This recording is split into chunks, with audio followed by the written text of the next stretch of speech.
Alright geng ya, kembali lagi di channel gua ya, Red Hooligan ya. Ini gua baru balik gawe. Waktunya ngopi dulu guys, sama bahas-bahas bola bentar ya guys. Oke guys, jadi kita mulai di pembahasan pertama dulu ya. Ini pembahasan yang pertama tentang Marcus Rashford guys ya. Marcus Rashford guys ya, yang sudah pindah ke Barcelona guys ya. Ini kejelasan tentang Marcus Rashford. Jadi biar kalian semua yang belum tahu bisa tahu ya guys ya. Oke, ini dikutip dari The Athletic ya guys ya. Dan Barcelona memiliki opsi senilai 30 juta euro atau setara dengan 26 juta pound sterling untuk mempermanenkan masa pinjaman Marcus Rashford. Jadi Barcelona punya duit ya. Ini cukup mengagetkan guys, ternyata mereka punya duit guys. Ternyata Barca punya duit juga guys ya. Punya duit juga untuk mempermanenkan peminjaman Marcus Rashford ya guys ya. Ya, kabar yang cukup baik buat kita sebagai fans ya guys ya. Mendengarnya ya gitu ya, akhirnya mungkin kalau memang bisa dipermanenkan oleh Barca lumayan ya, walaupun nggak laku tinggi ya guys ya, kalaupun cuman masuk duit 30 juta atau setelah 26 juta gitu ya, daripada susah dijual dengan attitude-nya yang buruk, dan apa, yang malas-malasan begitu setiap main ya, nggak mau tracking back gitu ya guys.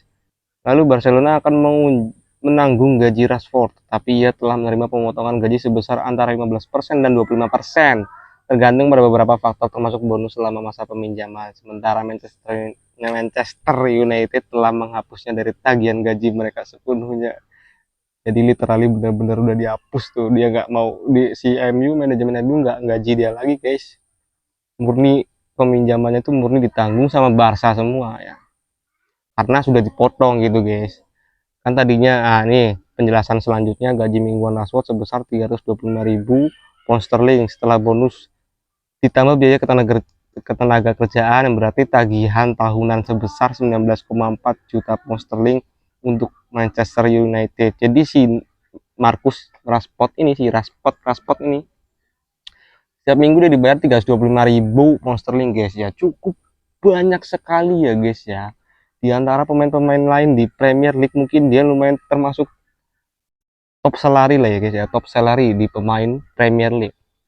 Jadi setahunnya itu total 19,4 juta pound sterling guys. Gajinya yang dijamin tidak diketahui. Maksudnya ini gajinya yang jelasnya totali selama setahun semusim tuh nggak diketahui secara jelas, tetapi yang jelas cukup besar gitu guys ya. Ini dikutip dari Atletik juga guys. Perkiraan yang masuk akal menyebutkan biaya yang harus dikeluarkan Manchester United masih sekitar 15 juta pound sterling per tahun. Ini perkiraannya yang diketahui Atletik ya guys ya.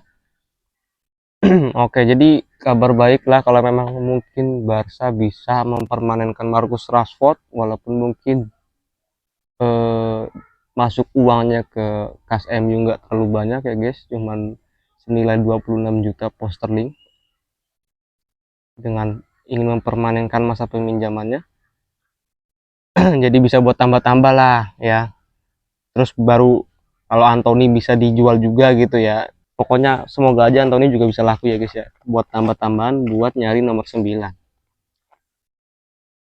Manchester, ini ada lagi The Athletic ya guys ya, dari The Athletic juga dan David Ornstein kutipannya.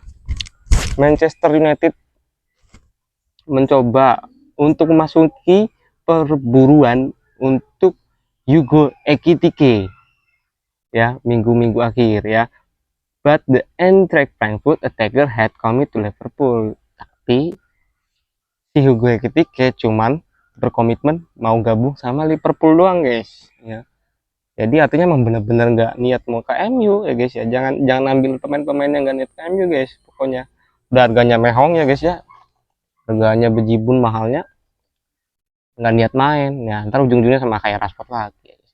Oke, cukup begitu ya buat si gue Kitike sama si Gyökeres. Gyökeres menjelaskan bahwa dia benar-benar hanya ingin masuk ke Arsenal. Ini sama juga guys ya. Jadi jangan sampai kita beli orang yang nggak niat mau main di MU. Ya kan kita semusim ini besok nggak main di Champion, nggak main di Eropa, jadi ya layak-layak aja lah kalau emang dia mau masuknya Arsenal, Arsenal yang masuk di Champion guys, dia main di Eropa jadinya kan gitu. Nggak salah juga sih Gyökeres gitu ya, klub kita emang lagi terpuruk sekali guys ya.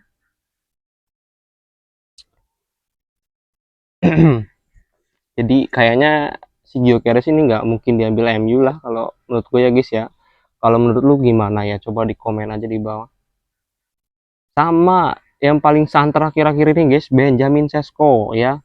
Benjamin Sesko dan duo rumor juga ya si Ole Watkins dan Nicholas Jackson. Jadi trio ini yang selalu dikaitkan dengan Manchester United ya akhir-akhir minggu ini ya, minggu-minggu ini. Jadi si Sesko, Ole Watkins dan Nicholas Jackson ini yang paling sering dihubungkan dengan Manchester United guys.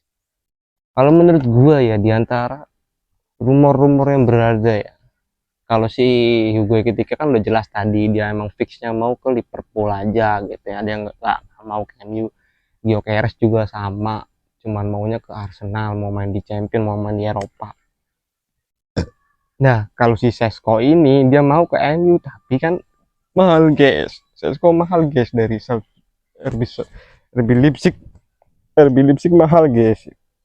Ya mungkin kalau dia si RB Leipzig mau sama agennya menurunin harganya ya kan, setuju nurunin harganya, kali aja kan MU nawarin penawaran lagi kan, kalau emang masuk akal di kasnya MU mungkin mau, bisa-bisa aja tuh ya kan masukin penawaran kan ya.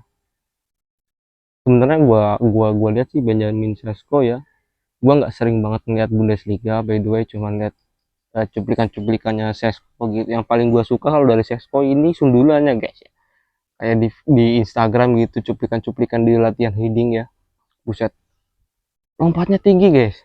Ya mungkin kalau sama lompatannya Ronaldo yang di Champion yang sohor itu ya, yang tersohor yang paling tinggi gitu ya guys ya, kayaknya masih tinggal Ronaldo headingnya ya. Cuman kelihatannya ya dengan postur tubuh yang besar gede ini ya, tinggi ya. Kalau Gyökeres itu sama juga gede tinggi, cuman kalau pas dia sprint atau pas dia dribble tuh kayak terlalu kaku guys si Gyökeres, jadi kayak tukukan-tukukannya tuh kaku guys. Kalau Sesko kayaknya kelihatan lebih nggak gerasa gerusu ya guys ya, nggak kayak Gyökeres, hampir mirip-mirip kalau Gyökeres sama Ojlund lah. Kalau Sesko ini nggak terlalu gerasa gerusuk kelihatannya ya guys ya, lebih kelihatan eh, tenang tapi mematikan ya guys ya.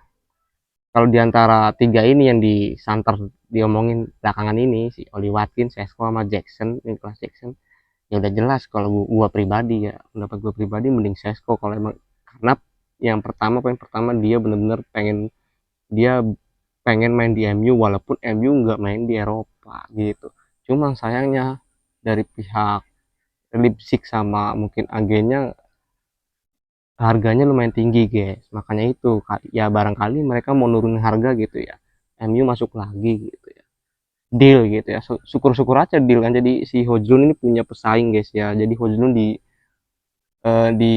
bangku cadangin dulu ya kan, ya buat super sub oke lah gitu guys ya. Sesko main jadi ada persaingan gitu guys. Di nomor 9 tuh ada persaingan, jadi si Hojlund ini punya niatan untuk improve lagi guys, supaya lebih oke gitu mainnya. Kalau si Nicholas Jackson menurut gua di Chelsea aja nggak bisa ngangkat ya guys ya, apalagi dia harus main di bawah klub yang bener-bener namanya besar gitu guys ya, pressure-nya gede banget. Di Chelsea aja sering kocak guys, sama Hojun masih kocak Nicholas Jackson lah menurut gua lah. Cuman Hojun emang sayangnya masih belum bisa gacor aja gitu, kayak masih butuh latihan terus, masih harus punya pesaing gitu loh. Jadi sebenarnya emang kita di nomor 9 harusnya punya striker yang bener-bener sudah matang sih, jangan kita harusnya punya striker yang udah matang jadi bisa buat pesaing, buat ngajarin si Hojlun gitu kan. Ya pokoknya gini aja yang bisa gue sampaikan menurut lo semua ya, dari kabar-kabar yang beredar ini dari Marcus Rashford, kabar bagus atau kabar buruk menurut lo? Dan juga kabar-kabar striker yang dikaitkan sama kita, menurut lo di antara 3 trio itu yang paling bagus, ya 5 itu dah, yang paling mungkin lo pengen terrealisasikan masuk MU siapa? Ya cukup segitu aja dari gue yang bisa gue sampaikan di sore ini guys ya. Ini udah mulai malam guys ya. Terima kasih buat lo semua yang udah pada nonton ya, kegabutan gue bikin video ini ya. Bagi yang belum subscribe karena ini channel baru ya guys ya, lu boleh komen sepuasnya ya, kita berargumen di komen ya guys ya. Setelah itu jangan lupa like dan share ya guys ya. Thank you, see you and goodbye.